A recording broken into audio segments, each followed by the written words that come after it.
देशभक्ति वैयक्तिक गीत।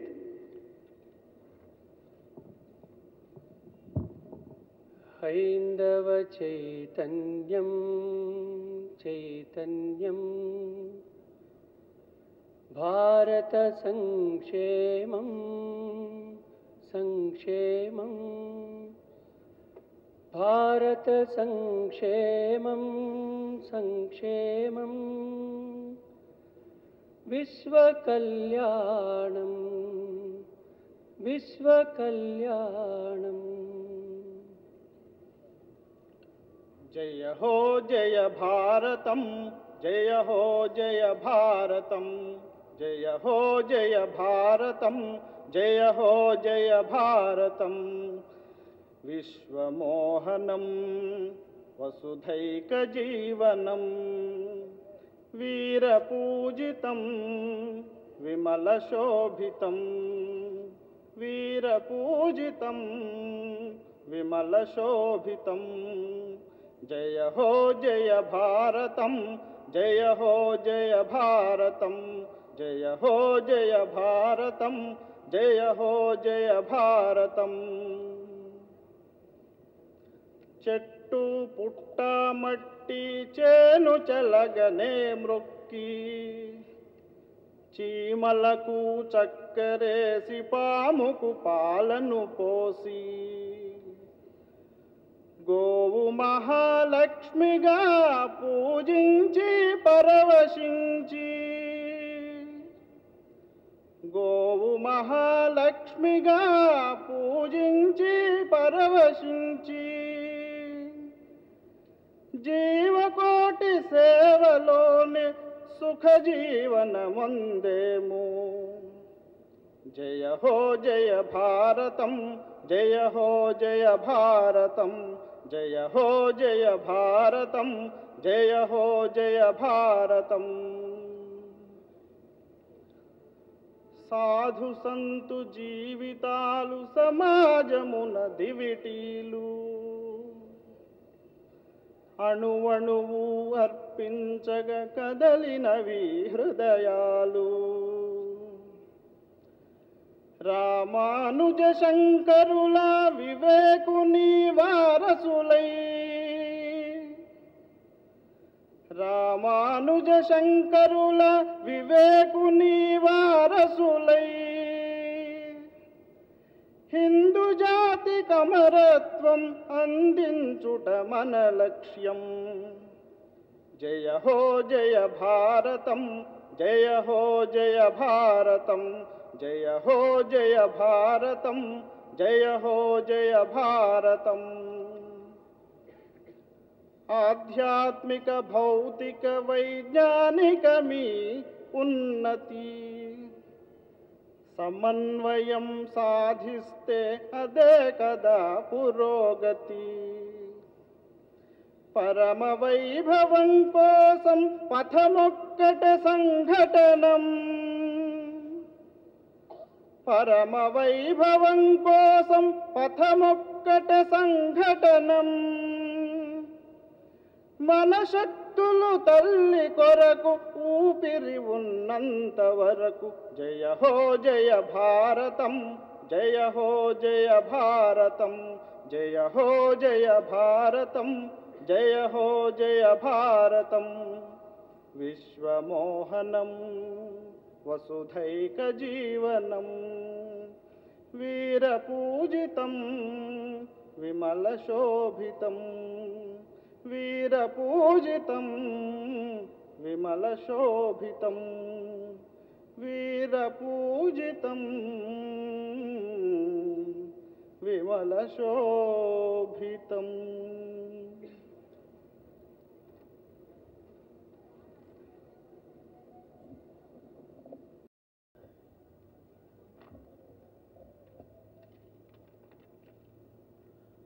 పూజ్యులు సీతానగరంలో వేద విశ్వవిద్యాలయం నిర్వహిస్తూ ఆంధ్ర రాష్ట్రం మరియు దేశమంతటా ఆధ్యాత్మిక జ్యోతులను వెలిగిస్తూ భక్తి చైతన్య ఉద్యమంలో ముందుకు సాగుతున్న ఈరోజు మన కార్యక్రమంలో పాల్గొన్న శ్రీ శ్రీ శ్రీ త్రిదండి చిన్న శ్రీమన్నారాయణ జైరస్వామి వారిని ఆశీ ప్రసంగం చేయవలసిందిగా కోరుతున్నాను.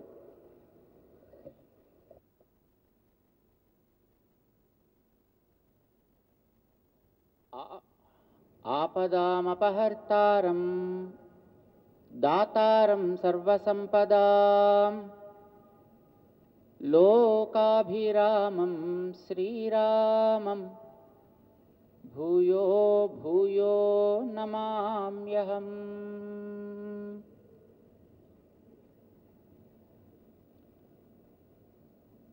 ప్రియ భగవద్బంధువులారా, ఈరోజు ఈ కోస్తా తీరానికి ధార్మికమైనటువంటి శక్తిని, తేజస్సుని ప్రదర్శించి ఇది కలిసి సాగుతుంది అని నిరూపించిన స్వయం సేవకులైన మీకందరికీ ముందుగా అనేక మంగళాశాసనాలు. తూర్పు కోస్తా ప్రాంతాన్ని జాగృతం చేసి ఈ ప్రాంతంలో ధర్మ ప్రేమ కలిగినటువంటి యువతనంతటినీ ఒక చోటకి చేర్చి చేయవలసినటువంటి కర్తవ్యాన్ని ఆలోచన చేసి ఆచరింపచేసే ఒక ఉత్తమమైన ఉద్యమానికి నాంది పలికినటువంటి ఈ సంఘ ప్రముఖులందరికీ కూడా మేము అనేక మంగళాశాసనాలు చేస్తున్నాం. బంధువులారా, ఈరోజు ధర్మము అనే దాని గురించి మనం పెద్దగా చెప్పుకోవాల్సిన అవసరం లేదు. అది అందరికీ నోటి మాట అయిపోయింది. ధర్మం అంటే ఈ లోకంలో బ్రతికి ఉన్నంత వరకు సాధించాల్సిన వాటిని సవ్యంగా సాధించి అది తర్వాత ఎప్పుడో రాదగినటువంటి దానికి సుగమమైన మార్గాన్ని ఇవ్వగలిగేటట్లుగా చేసే ఒక ఆచరణ అని మన పెద్దలు చెప్పినటువంటి ఒక నిర్వచనం. యతో అభ్యుదయ నిశ్రేయస సిద్ధి సధర్మః అని వేదాలు మనకి దీనిని బోధించాయి. ఇతిహాసాలు మనని దీనికి ఆచరింపచేసి చూపించాయి. పురాణాలు దీన్ని వివరించాయి. శాస్త్రాలు దీనిని దృఢపరిచాయి అనేక రకాలుగా. దీనికి వారసులుగా నిలిచిన వాళ్ళం మనమందరం.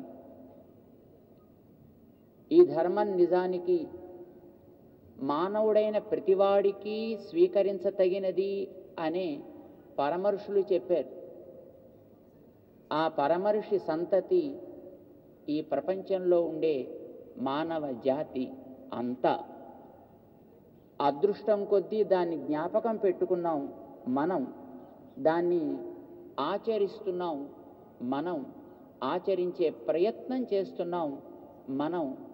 మిగిలిన వారు దానిని మరిచారు కొందరు దానిని ఉదాసీనంగా వదిలివేశారు, మరికొందరు దానిని కాదనుకుని సొంత మార్గాలని అవలంబించే ప్రయత్నం చేసి ఉండొచ్చు.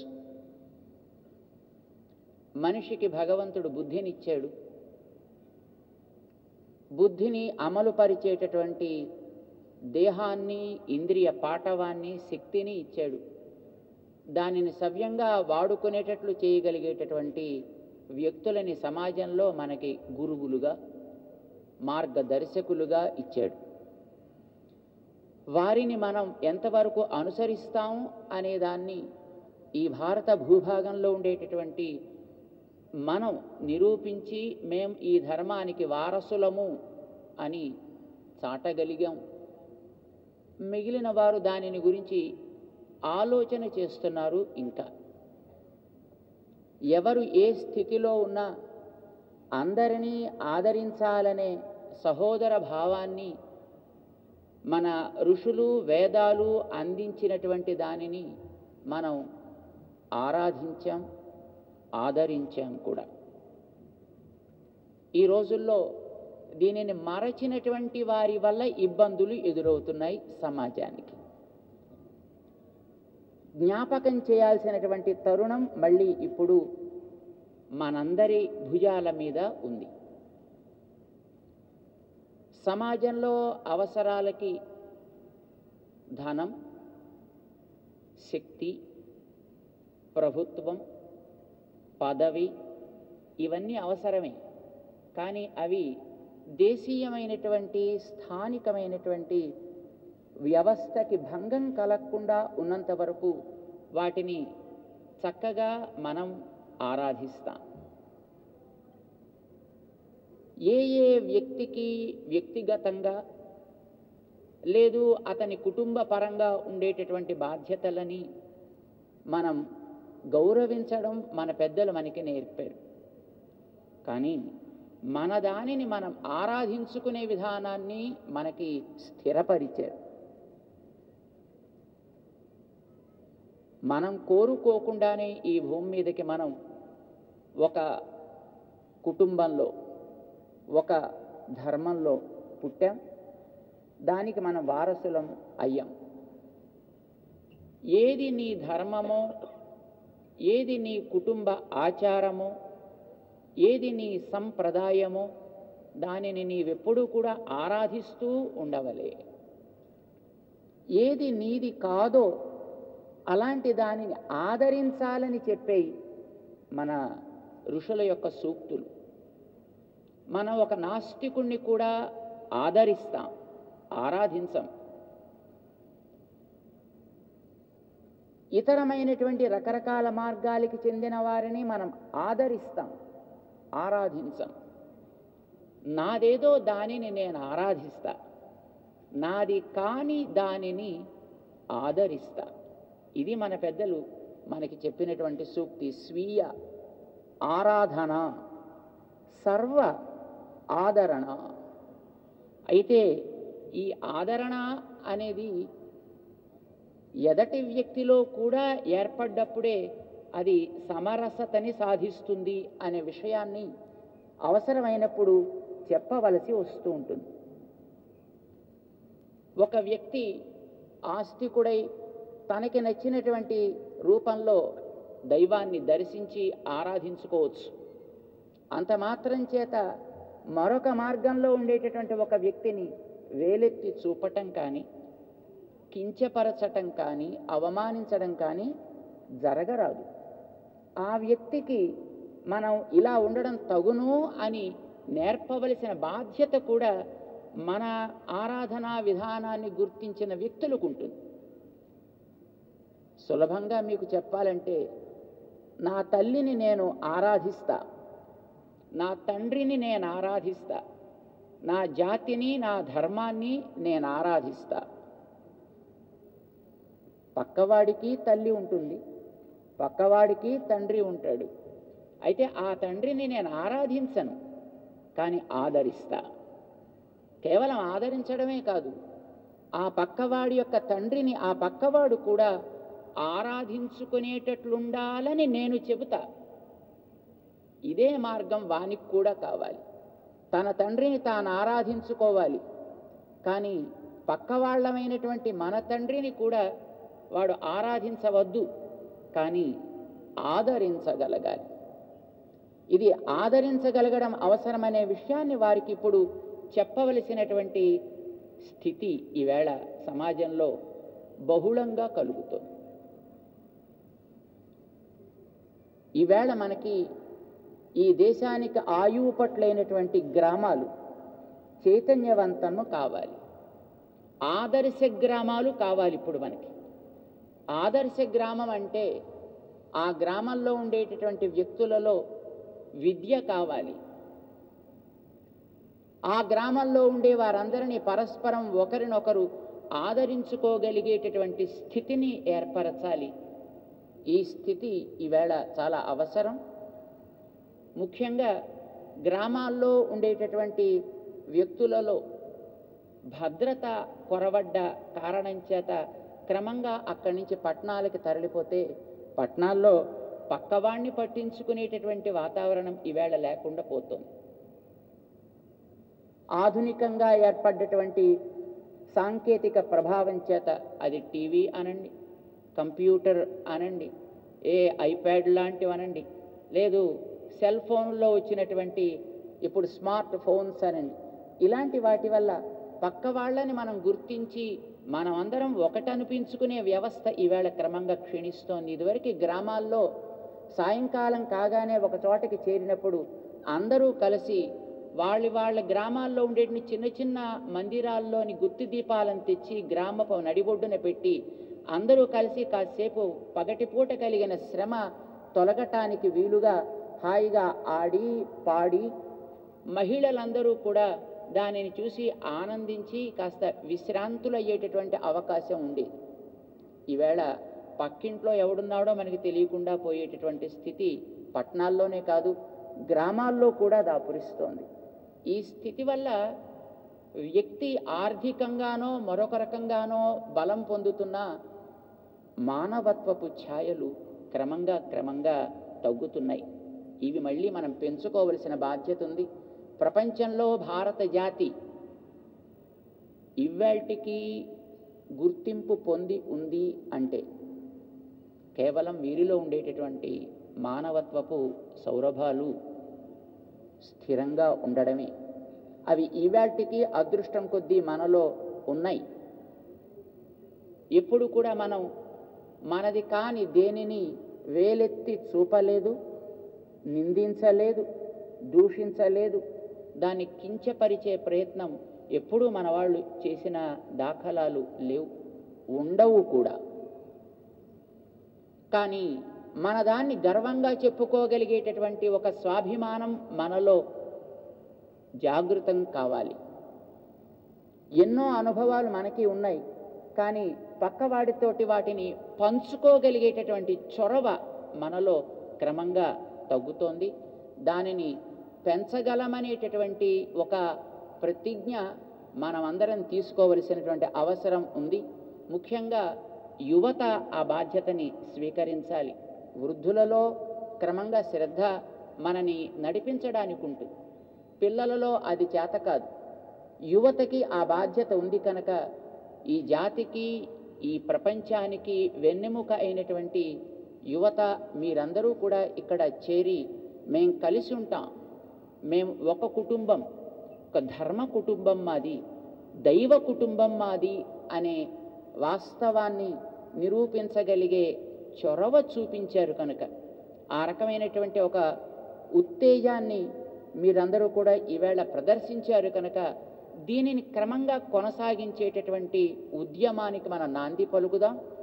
ఆదర్శ గ్రామంలో రకరకాల కులాలు ఉండొచ్చు, రకరకాల మతాలు ఉండొచ్చు. ఎవరి దాన్ని వారు సక్రమంగా ఆరాధన చేసుకుంటూ తమది కాని దానిని ఆదరించగలిగే వాతావరణాన్ని, ఆదరింపచేసే వాతావరణాన్ని నిర్మించడంలో మనమందరం కూడా కటిబద్ధులం కావాలి. ఇలాంటి ఆదర్శ గ్రామ స్థాపన చేసేటటువంటి ఒక ఉద్యమానికి ఇది నాంది కావాలి అని మేము భగవంతుణ్ణి ప్రార్థన చేస్తున్నాం. మీకందరికీ ఆ శక్తి భగవంతుడు పరిపూర్ణంగా ఇచ్చుగాక అని మేము ప్రార్థన చేస్తున్నాం. అలాంటి దానికి మేము నాంది పలుకుతాం. ఇందులో అన్ని సంప్రదాయాల వాళ్ళు కలవలసినటువంటి బాధ్యత ఉంది. అది ద్వైతమా, అద్వైతమా, విశిష్టాద్వైతమా అనేటటువంటి ప్రశ్న లేదు.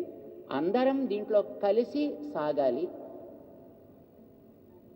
ధర్మానికి మనం అందరం కూడా మరొకసారి అంకితం కాగలిగేటటువంటి శక్తిని భగవంతుడు మనకి ప్రసాదించుగాక అని మేము ప్రార్థన చేస్తూ మీకందరికీ కూడా అనేక మంగళాశాసనాలను చేస్తున్నాం.